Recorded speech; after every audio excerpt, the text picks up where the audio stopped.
Have you ever been on a walk with someone and at the end of it, you're like, wow, I didn't know this about them at all? Well, that is the point of Walk and Talk, a podcast where we walk and talk about their lives, their stories, and what makes them them. So join me and my guest every week as I walk and talk with a different person, getting to know them on a deeper level.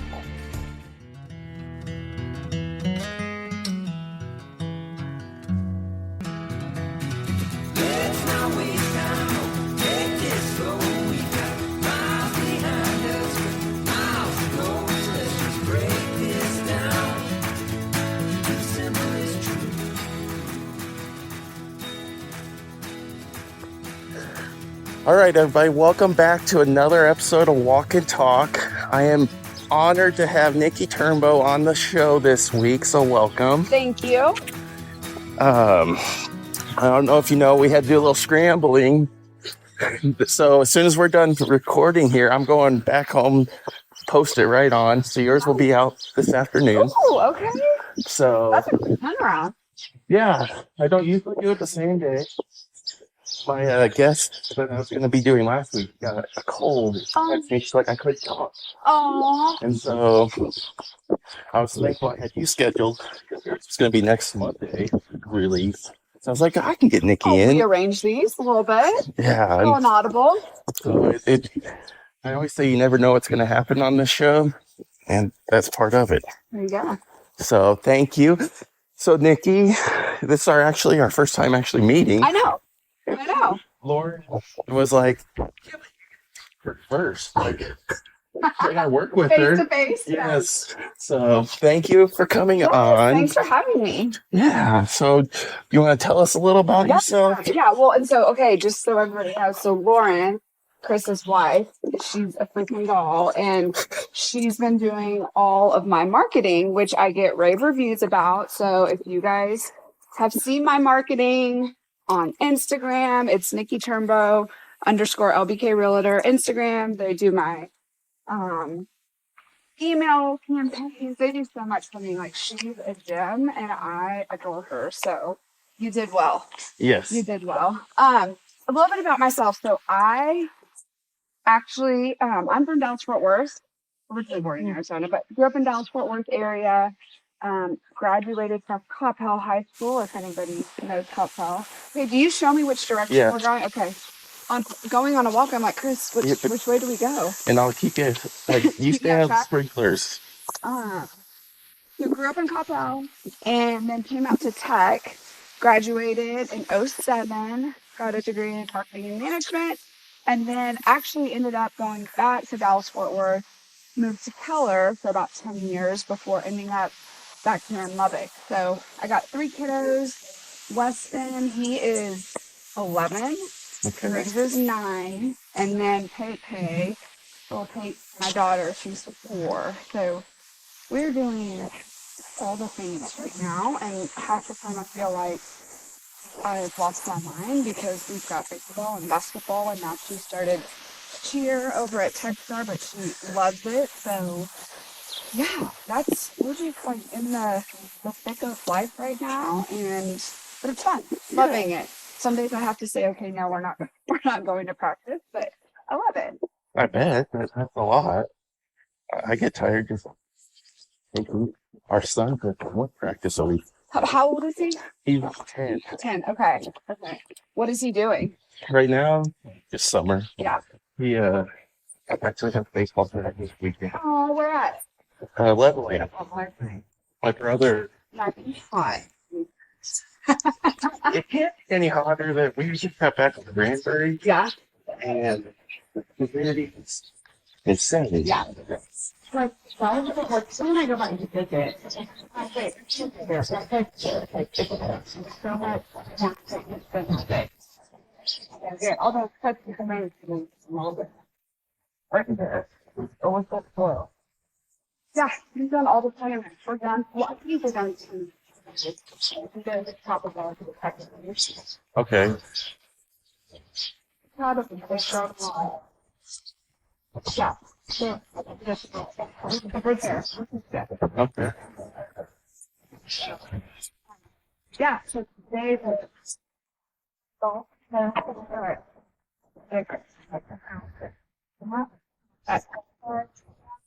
Oh, hillside? yeah. You go to the Turning Point. Okay, how do you like it? We love it. Yeah, it's your dog is there. Sure. Yeah, it's sure. Turn it back. And the dog. Went to sleep. Yesterday morning, it's my house is a house, Mm-hmm. and it was so nice. Like, when is the last time I had where you could get out and get out the door? Yeah. Oh, it's not that short. Anyways, but back to a little background about me. So I actually have been doing medical sales for, God, it's almost 18 years now. Started in real estate. I would say started 2 years ago. I got my license 2 years ago, but I would say like really going after it just here in the last like 6 months to a year. But I love it. I love real estate. I think that there's so much value in understanding the intricacies of it and how it can really help you build wealth. And so I just decided to dive in. I had did my first investment property a couple years ago. It was a massive house. So now there's The ledge there. that's a ledge. No, I almost just tripped him. Went in, no joke, smelled atrocious. Oh. Like, what am I doing? But I ended up getting it for a great deal. And actually, my old teammate, when I was in California, I had shown that house multiple times, and she's like, I can't believe you're buying that. But I did, and I gutted it. It has been cash flowing for me straight. And my renters are amazing. They're great people.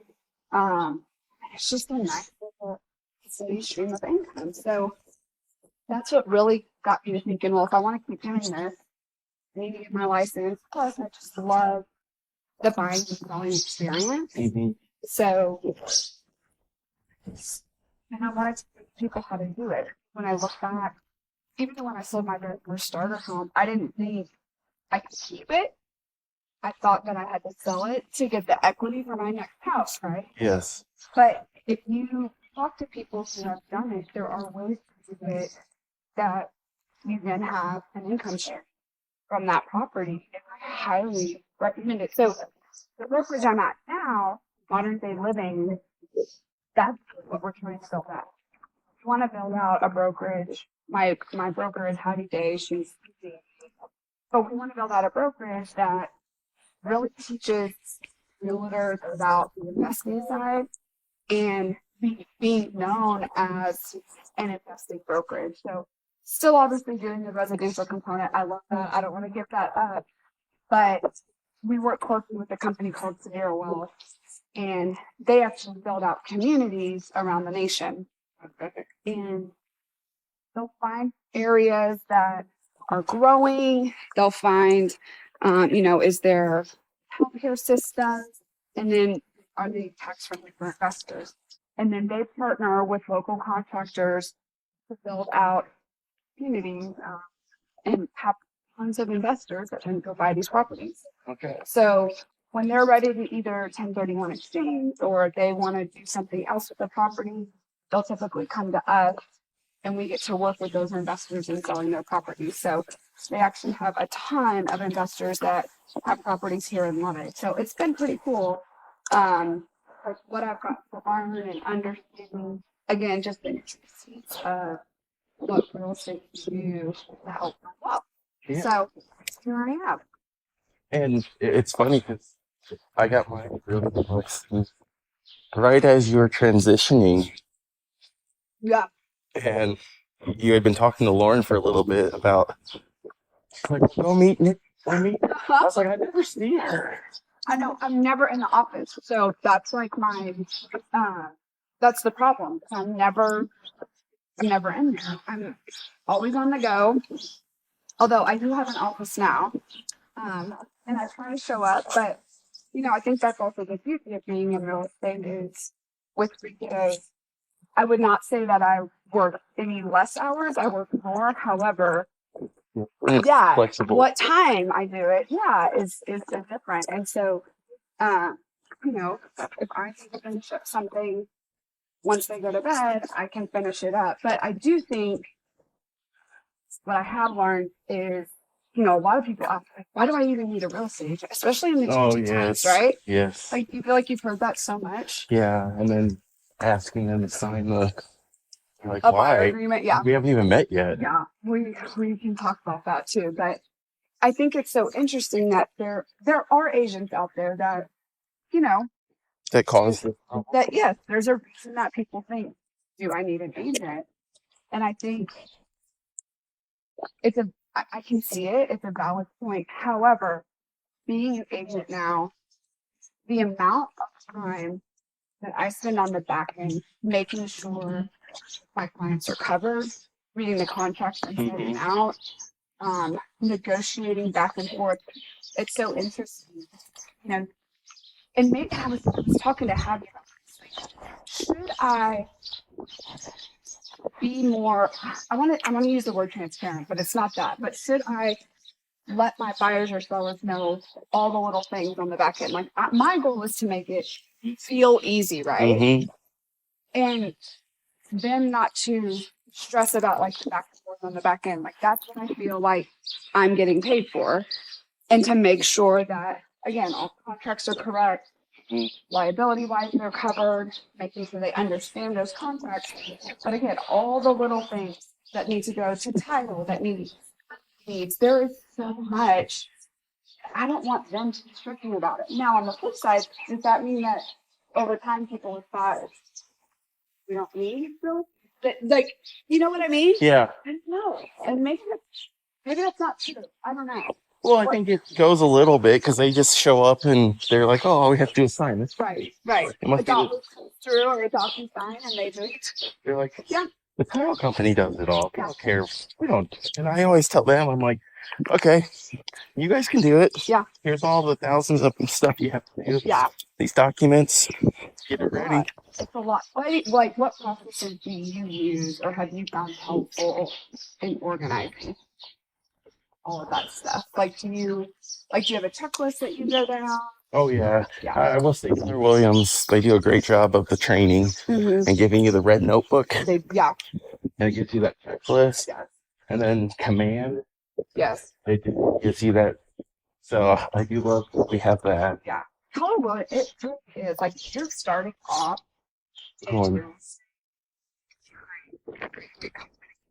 To go to, and I think for anybody that is starting in real estate, just shopping around brokerages to see like what fits you best, and what you're willing to pay.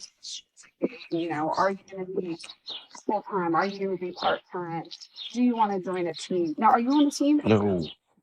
Oh, that was a hard note. Okay, what? I feel like you've got some practice behind it. I used to want to be when I first. Yeah. Then once I got in, I was like, no. Yeah. And I realized how much money you get leads, but every dollar counts. It does. It does, right? We're not the livelihood. And I think, here's my thought process. As we're building out modern living, I am starting to recruit people over, and I do want to build out not just a team, but we're building out a brokerage, right? Yeah. But I think for me, I invest a lot of money into my marketing, right? And I think that for me, once I get to the point where I have so many leads coming in that I can't give them the service level that they need, that's when I add people to the team and I bring them on. Because at that point, I can then say, hey, I'm spending all this money bringing in these leads. And if you got to do like the analysis there, right? Like, if you're going to join a team, how many leads are you getting from that? Because if they're giving you a lead, you're likely going to give them 50%, right? So At that point, though, are you not having to spend money on all the software and all the marketing or whatever because they're just handing you over? Then maybe it's really worth it, right? Yeah. Again, it just goes to what are your goals? What do you want to do? You know. But yeah, I hear you. It does add up very. Yeah. They don't think about like not just the team, but like the fees that go into it every month. Yeah. Holy cow. Yeah, it does. It adds up. I made a whole spreadsheet of my monthly charges.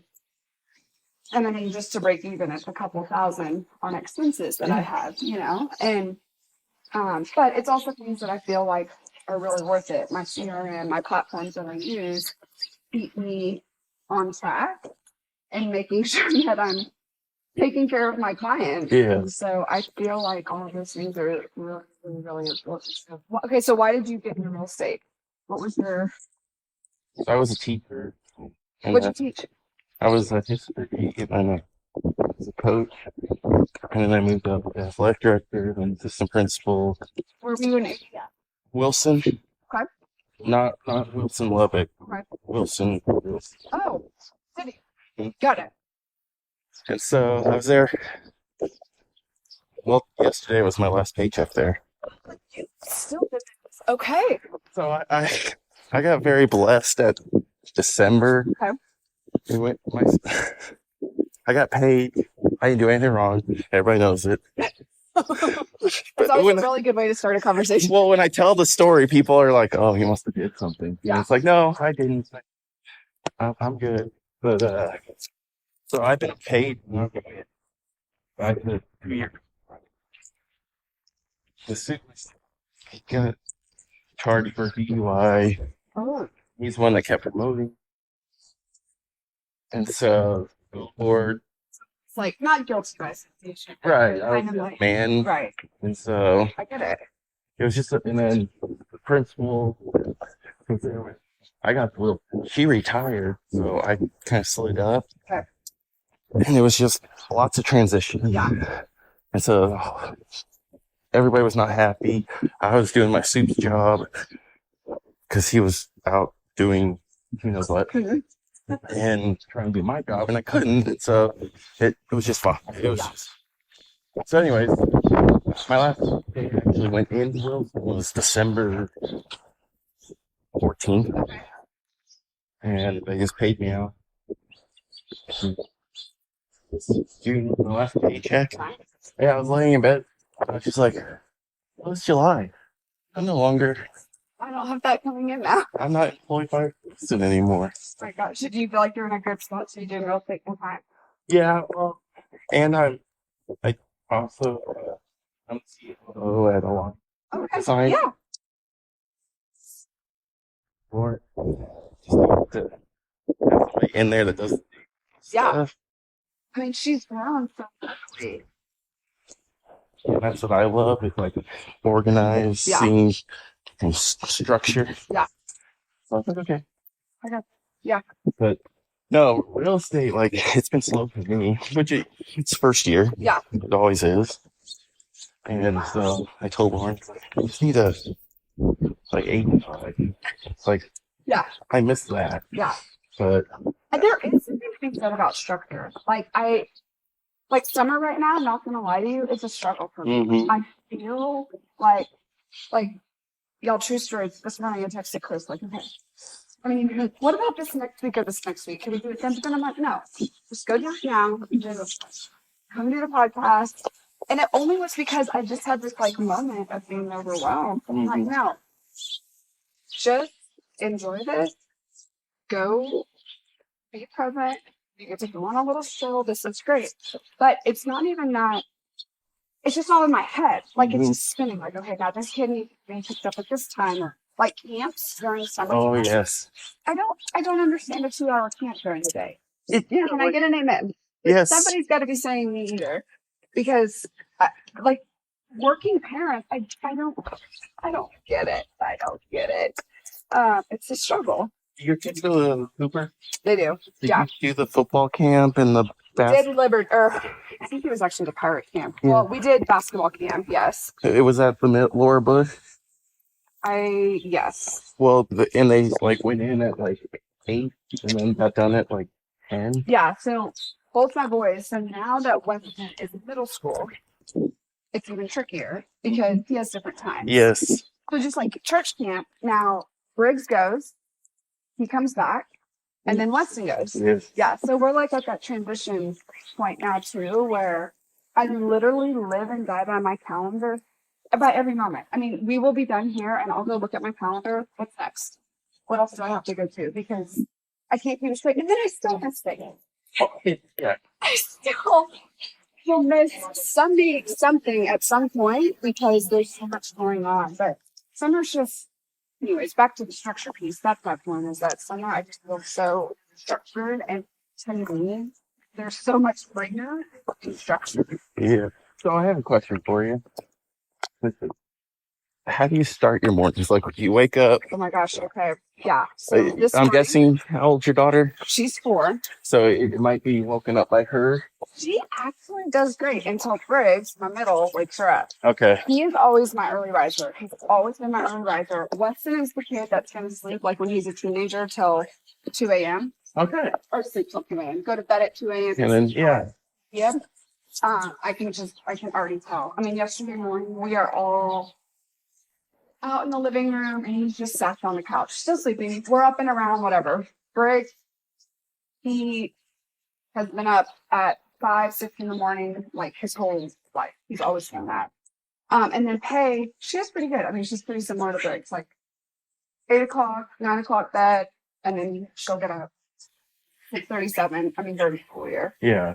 But no, for me, this morning, alarm went off at 4:30. Oh, yeah. I know. Why? I work out in the morning, and as much as I would love to think I'll get workouts done in the afternoon, Yeah. like the day gets crazy.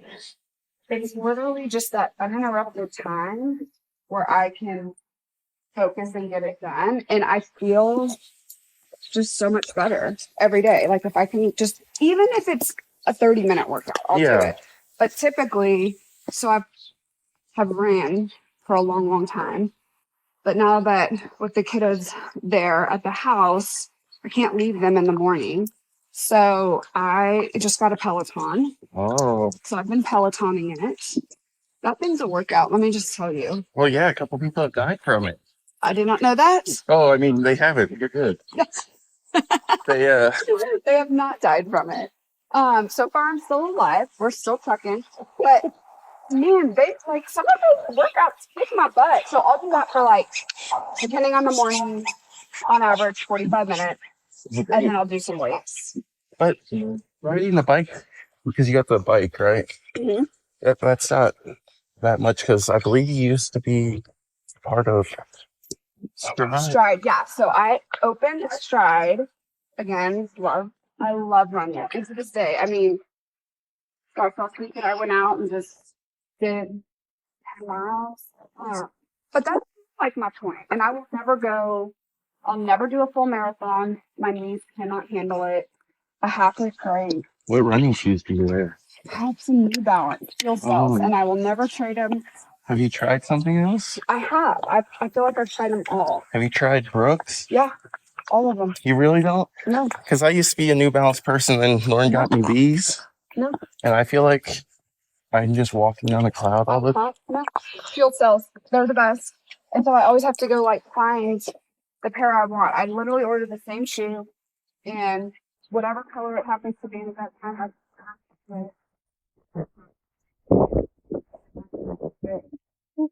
So anyways, but yes, I opened Stride.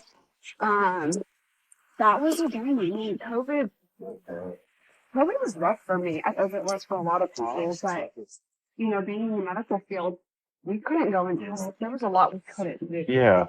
And, you know, I have a huge entrepreneurial spirit. I think that, you know, I am learning a lot about business still, and I think you're always learning. Mm-hmm. But that was a great experience in the sense of, you know, I built out a business plan for an SBA loan, which, by the way, getting an SBA loan has been one of the first things Yes. ever, and it does not go quickly. But I also learned that you don't have a fixed rate on an SBA loan. So when I actually got my loan, I was at a 5.5% interest rate. And by the time I sold it, we were sitting at over 11%. Oh, I just couldn't do it. So to me, I'm like, how do businesses stay in business? You know, I don't know. There's probably some people listening to this right now saying, you know, doesn't out as well. So that's your answer. yeah. Good morning.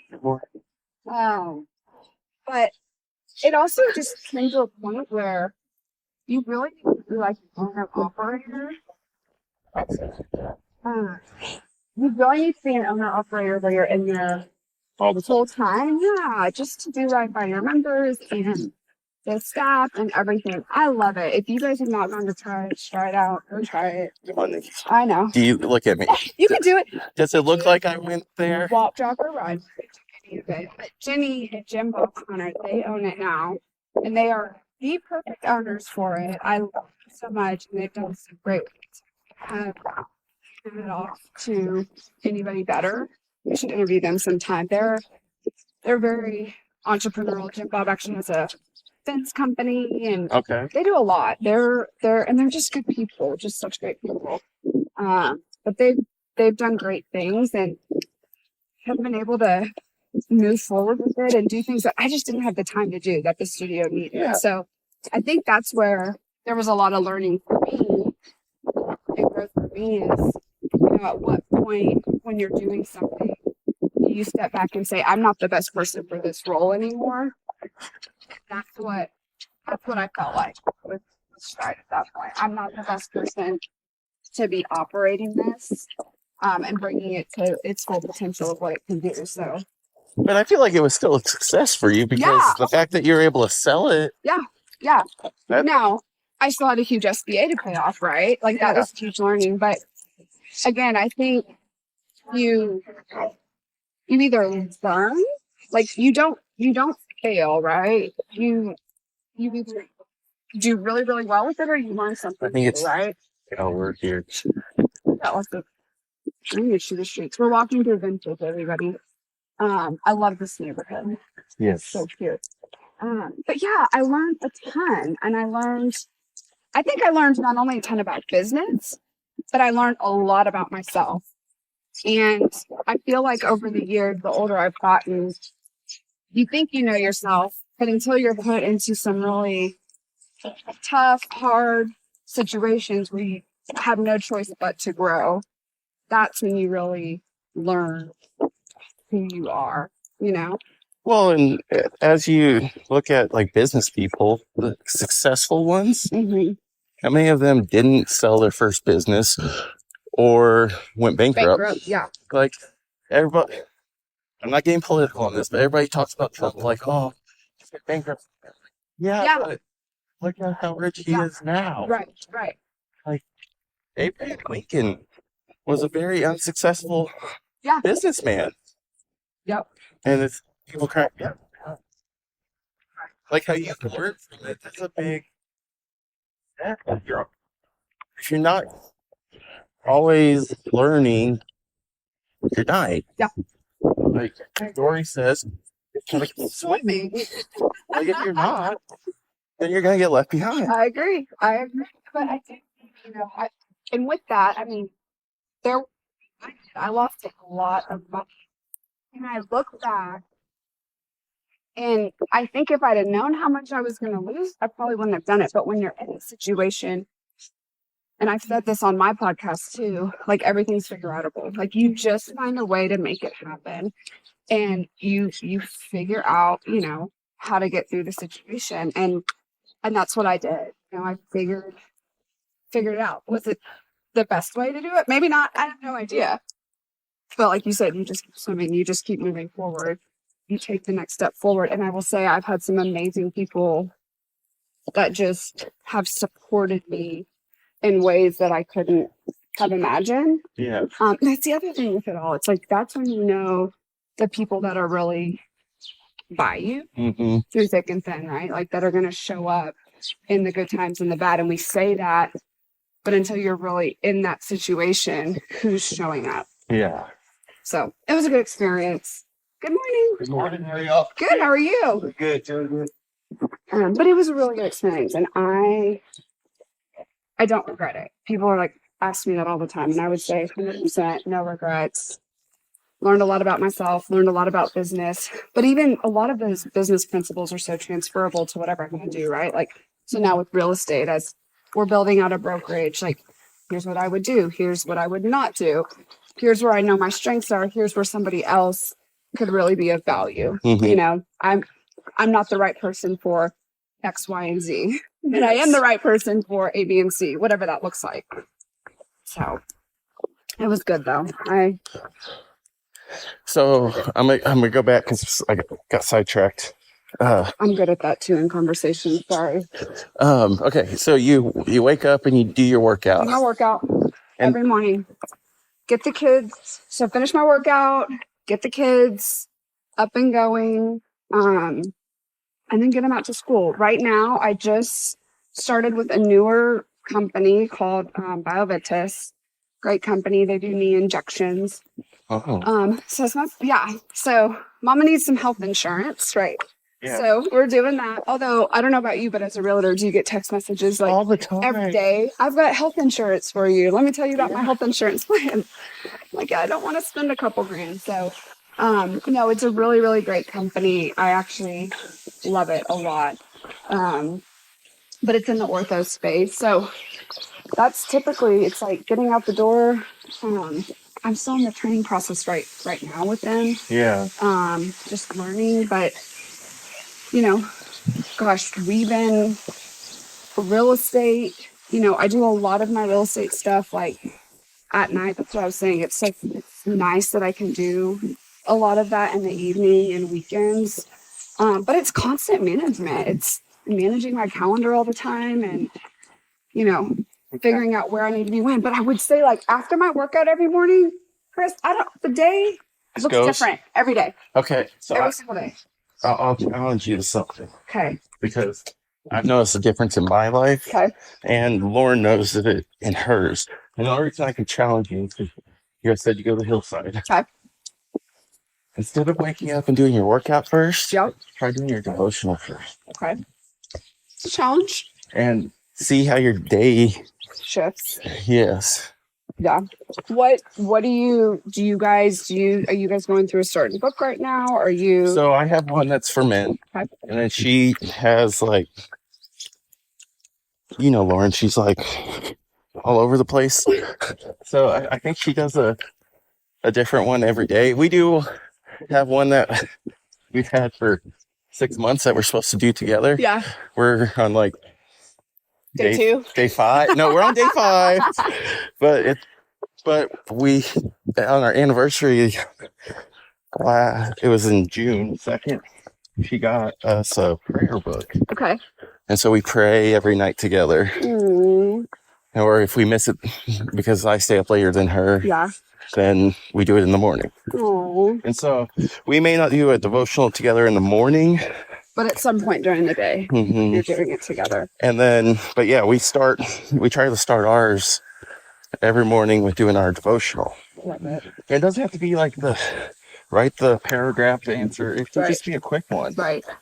I think to your point, we overthink things so much and how much time they're going to take, right? But it's like, it can be so quick and easy, but it's just habitual. And so like that's a good habit to get into and not thinking about it as something where you need to sit down for an hour, Yeah.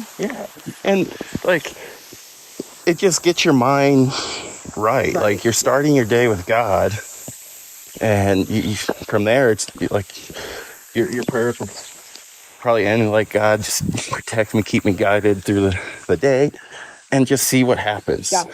Yeah. And I'm not saying the kids will get easier, but I'm like you, our kids are going, and then you got to take one and then drop the other one off right after. But it does help. Yeah, I would agree. I think like if I used to be good at it, and I will say during COVID, I had to almost set up a routine like that, to keep some of the structure, and I was good at it. And now I'm trying to remember the book I read. by Goff. Oh my gosh, what was his book? So good though. But it was a 365-day one. Oh yes. Oh my gosh, why am I drawing a blank on it? I'm gonna have to get back to you on it. But it was so good. And it's so interesting because I do feel like when you do it, it's whatever you're reading, it ends up being so applicable to what's going on in your life. Isn't it funny how God works that way? All the time. Like, I was very tired from this trip. We went floating in Granbury, the river. Yeah. I didn't know there was a river you put in there, right? I'm not gonna lie, it wasn't a river. It was like a stream. So And there's 11, yes. And 11 tubes. Oh my god. Plus 2 coolers. So we're like pulling it 3 miles. Oh my gosh. And halfway through, I got a big old cramp in my calf. And That was a good time. And so, we'll never forget it. Right. It was memories. Yeah, but yesterday we drove home. With my parents, when we got home, we went to their house because they have a pool. Oh. And I was just like soaking in it. I get it. And Emmett, he wanted to play basketball. And I was like, I can't today. Like, this is a soaking one. Like, I am so sore. And then I was thinking about walking with you today. And I was like, you can do it. Yes. And then you texted me and I woke up. And I was like, Hey, no. We're going. I was like, we can do this. That's so funny. Well, I know. I just, and I told myself this, and if you don't reschedule, like, because whenever you reschedule anything, and you're just as busy then as well. Yes. You know what I mean? You're just as busy. So because then you try to fit it in on a day that you're already busy. See, and that's what at Lauren at Line, we kind of restructured how we're doing. Madison, I'm guessing she's very on top of things. Oh my gosh. I loved Madison. And I was like, okay, she's at Tech, right? Yes, she's a student at Tech. She's doing her math.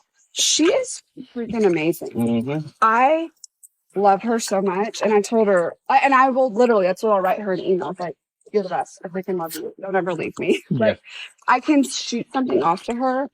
Like, I just have this idea, or here's what I want to do. And then her creative brain, like, I thought I was creative. I'm not. Yep. I'm not. Like, she can just spit something out so quick, and it looks so cute. I told her I wanted postcards. And here's kind of what I'm going for. Here are my thoughts. Like, we just did a 4th of July one. I really hope it gets to mailboxes on time, but it may not. Vistaprint's a little bit slow sometimes, but I said, here's what I want. She sends it back. Is the cutest, most creative. I love her. But anyways, totally sidetracked there.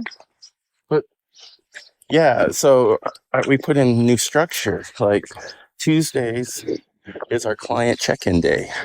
Yeah. And so we'll do the weekly email. We'll do like all the big, like. So was that you're doing as look at you? But, and then Wednesdays are going to be team day. Okay.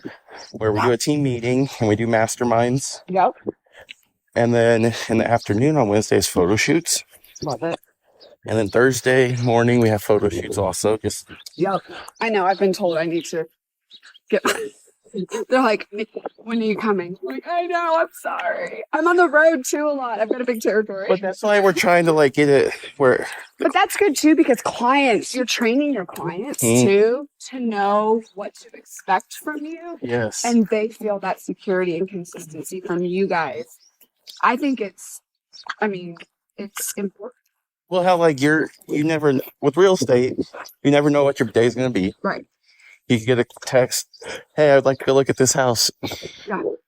And at 3:00 and it's 2:55. Right.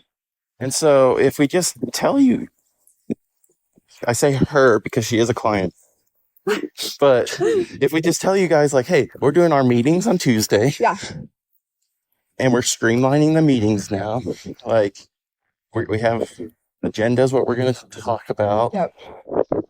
And it's not going to be as long because they've been communicating with you every day.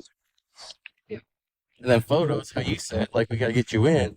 Well, every Wednesday afternoon or Thursday morning, we can schedule. So it's just easier. Like I went and asked the girl, It's all girls that Yeah. Lauren has right now, besides Steven, our website guy. Yeah. And it was a test. I was like, hey, what you guys got at 9:45? They knew. They didn't. Oh, they didn't? Because we told them they have till August 1st to like get everything. Yeah. And it was the second day. Oh, that was a rough test. You gave them no time to prep. Well, no, I just asked them what did they have at 9:45 today. I already looked at their calendars. Yeah. They had calendars. Yeah. Didn't know. And I was like, okay, good. We're having our team meeting. 9:45. And so I was like, I already knew you guys didn't have anything. Yeah. But the fact that you guys didn't know, that's not a good sign. Yeah. Because you don't know what your day is going to look like. And so that's what we're going to fix. Yeah. And I told Lauren, I was like, sometimes you may walk into their office. I don't know, have you been to her? Well, I know where she's at. Yes. I've walked by like the front door of it. Yeah. I walked by the front door. Well, because I looked at doing my podcast studio there. Oh, yeah. And then ended up building it out in the building that I'm at. But yeah, so we were looking. And so they just have like a big room, and there's 6 desks in there. And I told her, I was like, you may walk in one day and it'll look like an elementary classroom. They'll have all the stuff on the wall, so I know what to do. She's like, why? I was like, we just need it for a little while. Yes. Like, until it's, drilled into everybody's brain. So what is y'all, like now I feel like I'm interviewing you, but out of curiosity, like what is the goal with Align by Design? Like, do you guys want to go, or what is your... She still always wants it to be about God. Like, God told her to do it. God's carried her this far. Yeah. So she is praised about it. She feels like God has pointed her in. She still wants small to medium businesses. Like, that's, like as you said, you had an SBA, and like it's hard to afford things. So she wants to help because she is a small business, but we want to be somewhat big. Well, I think too, though, what you're doing right now with putting anybody that has, I talk about processes all the time, because processes allow you to serve more people. Yeah. And so having that system, having those meetings set, everybody's on the same page, allows you to serve more people. Well, and like after I get done here, I'm going to have a meeting with Brooke Jones at CPC. You should know. He's the owner of a orchard. Oh, him and his brother. Heck, I should know that, shouldn't I? I'm so bad. No, you're good. Gosh. But he's gonna show me. If you ever talk with me, I'll never name drop because I don't know. I wasn't name dropping. No, I wasn't saying you were name dropping at all. But I was like, I don't. No, you're good. Words. People ask me all the time, "Do you know so and so?" I'm like, I don't. I'm so. That's why you and Lauren were drawn to each other, because she is terrible with names too. Terrible. I think it's a mom thing. Like, you got little kids, you got to remember all their friends' names. Well, it might have been a podcast or a book or something, and I totally latched onto what this person said because it just fit. So I was like, this is going to be my line. But he said, like when people are really busy like that or just have a lot going on, like you literally get rid of the things that aren't not necessarily at the present moment, but that you can like come back to later easily. And they didn't say it in those nice words. No, they didn't. It was a guy, wasn't it? It was. An older guy. He's kind of muscle. It wasn't Alex Ramosi though, because he's young. Lauren loves that guy. But I know. I'm so jealous. Lauren went to freaking see him in Vegas. Yeah, she left me at home with the kids. I saw her there and I said, can I please go next time? She wants to go back and he's doing it in October. Ugh, I want to go. I really want to. I mean, it sounds like she got a lot out of it. But I bet you could go with her. You just have to go meet her in person. First, beforehand. You don't want to just show up at the airport and be like, hey, we're going to Vegas together. That is how I met my sister-in-law. Is it? That's so funny. I was in college and I have 3 older brothers. He's the middle oldest. He's like, hey, let's go to Vegas. And I was like, okay. So I emailed professors, got everything set up, go up to the airport, walk out, and there's just a place standing by me. And that was you. And I was like, oh, this is my girlfriend. She's going with us. I was like, what? Oh, that's funny. And then my oldest brother how I met his wife. He was living with us in Capitan. That's where I went to school for 2 years. My dad was the coach. So he was helping my You guys dad. are a family of coaches. Yeah. And so he was helping my dad coach.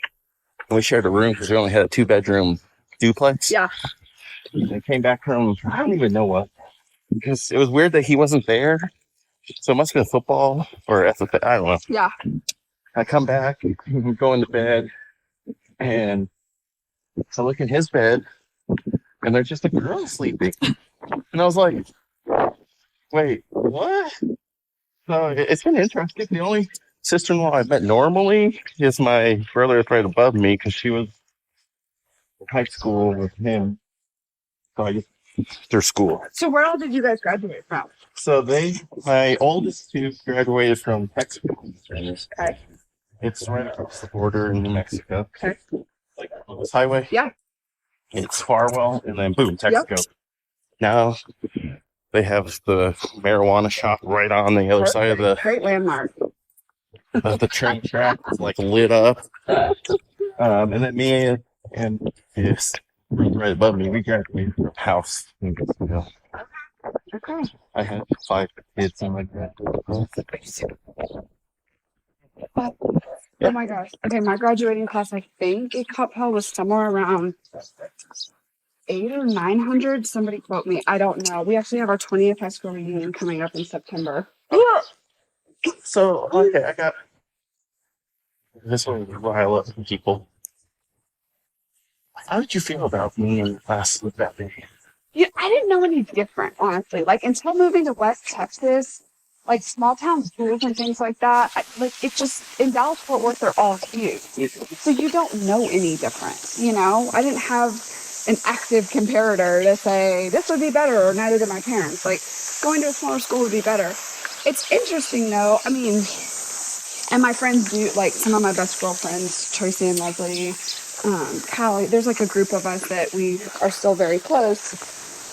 They remember way more people than I do, and especially my friend Tracy. She'll text something about so-and-so or whatever, and I'm like, I don't remember them. I'm so bad. So I will say, it's like in my brain, I've somehow taken like that huge class, and like you almost create like a smaller community, almost like a big city, right? You take a big city and you have like your little suburb, like you have your group of people. Yeah. I didn't mind it. I think what was so fun is like, gosh, I have such great memories of football games. We were the Cowboys, so like the end of every game, everybody came down and sang "Should Have Been a Cowboy."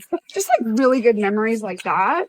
And it is fun seeing a lot of the people from my class, like what they're doing with their lives. Like we've got people that, I mean, super cool things like work at Google in California, and we've got people that, you know, have their own businesses, and I don't know, it's so interesting to see how different so many of us are from high school, yet still kind of the same, if you will.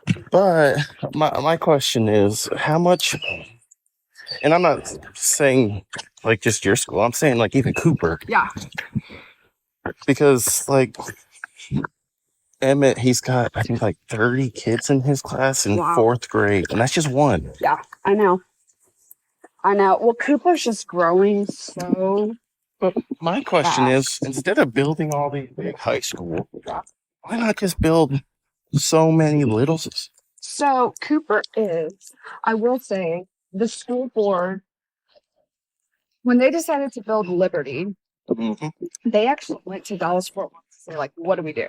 Yeah. Because we want to attempt to keep this a smaller school feeling, because it sounds like the history of Cooper has been smaller schools, right? And that people like that. It also gives kids a lot more opportunity to be involved in extracurricular activities. And I'm not just talking about football and baseball and basketball, but other things too, right? And if you have such a huge school like that, how do you give those opportunities? So I will say, I think that's where the larger schools, it is harder, right? But I even look at my large school, we had a drill team, right? I was on drill team.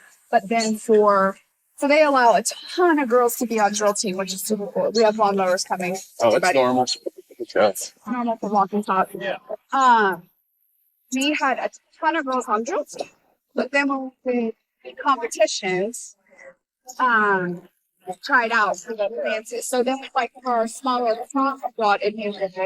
Not all of the girls got to do that, but there was still an opportunity for those girls who didn't do as much dance to be a part of something bigger and a bigger organization, which is, I think is super cool. But anyways, back to what I was saying, they actually went to Dallas Fort Worth, talked to a bunch of different school districts, administrators to say like, hey, what's the best route to take? And they essentially told them, like, if you think you're gonna,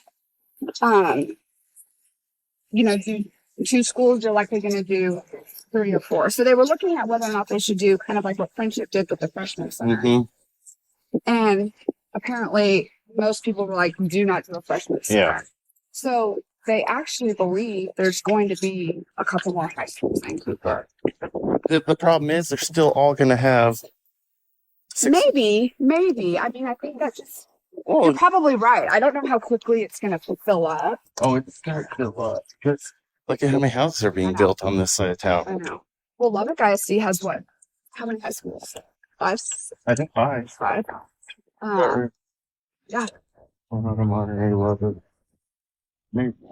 For sure. So I will say, I think it's cool. Like Liberty right now, it sounds like, now granted it's a transition period, right? Like there's kids finishing out where they started freshman year at super high, but I think it does have that small feeling for now. But I want it to go smaller.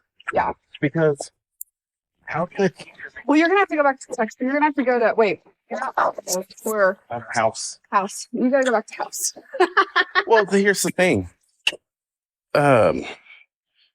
Those kids, okay, even if you're at a 4A school. Yeah. How is that teacher supposed to make a connection with each kid if they have, I think a 4A is up to 500 in the class?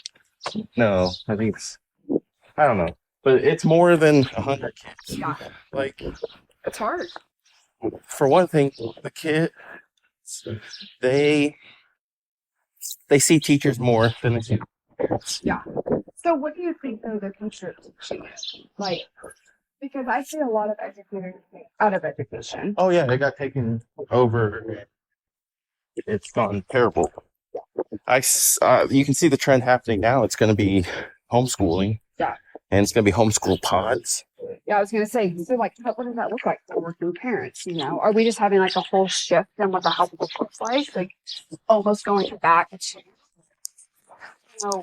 more, one person's at home. I don't know. Like, no, it's still going to be kind of like a school. Okay. You're going to take them to one person's house, and it could be a former teacher that you trust. And they're going to teach the curriculum for everything. And so that you drop off kids and then you go to work. So it's still technically like a school. Yeah. It's just you control the curriculum. Yeah. Because that's what parents are upset about right now. Right. Well, and the STAR, why are we teaching the STAR? STAR, right. In my classes, I never mentioned the STAR until the report. Really? Why? How did they do? Well, I had the hardest one. Oh. The 8th grade U.S. history one's the hardest. Really? Mm-hmm. Interesting. It covers a most amount of time. And history is not just like, your date or World War II. You got geography, you got sociology, psychology. Oh, wow.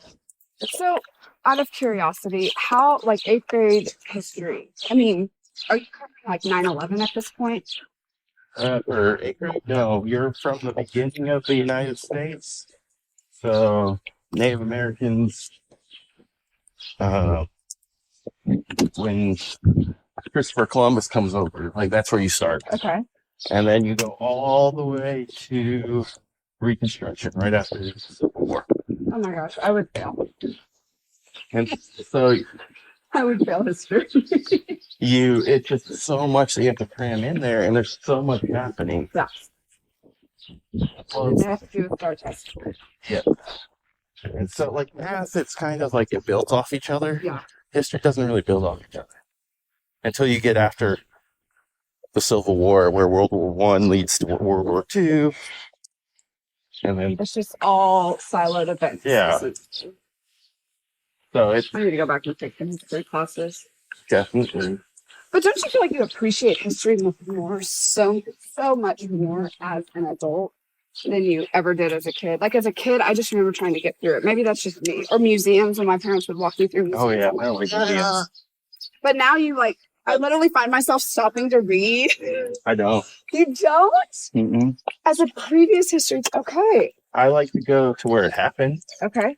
Like, I'll go to, like, I always want to go to see a plantation. Yes. I know it's terrible, but they're so They beautiful. are beautiful. I did that in Charleston a couple years back. And it is really, really cool. We are matching. Great style. And so I just want to go, like, there's so much history there. Yeah, there really is. And, like, maybe you find one that was on the Underground Railroad. Like, I don't want to go to a museum. Yeah. That doesn't tell me anything that I can't find in a book. And so I'd rather go to it. Love it. Oh my gosh, we could walk for 3 hours. No, don't worry. But yeah, and so history is very important because if you don't know it, history always goes in a cycle. Yep. It's going to repeat itself. Yep. And we're seeing it now. And so everybody freaks out. And it's like, well, just go back to history. Yeah. Look at what happens. Yeah. Like, so for you, when like COVID happened, were you, because of your experience in terms of like knowing that, right? Like I think you have a lot of. Well, go ahead.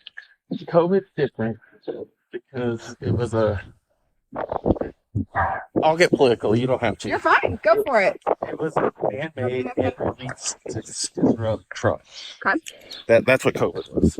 There. Fauci is a terrible human. He did it. He's part of the deep state. So, yes. It was terrible. Now, I got COVID twice. Yeah. I had an uncle that passed away from the sickness that because COVID doesn't actually kill you.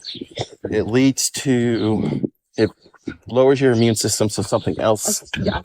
And so. Which is why all the immunocompromised people had so much, yes, had such a hard time. And like, we didn't get vaccinated. Yeah. My parents got vaccinated for one reason. They wanted to go on cruises. Yeah. They were tired. They're like, we got to do something. Mental health. It's like And my dad says, like, if I die on a cruise ship, so be it. So be it. So that's the only reason. But like my brother in New Mexico, they made the teacher do the vaccination. And it's like, no. Yeah.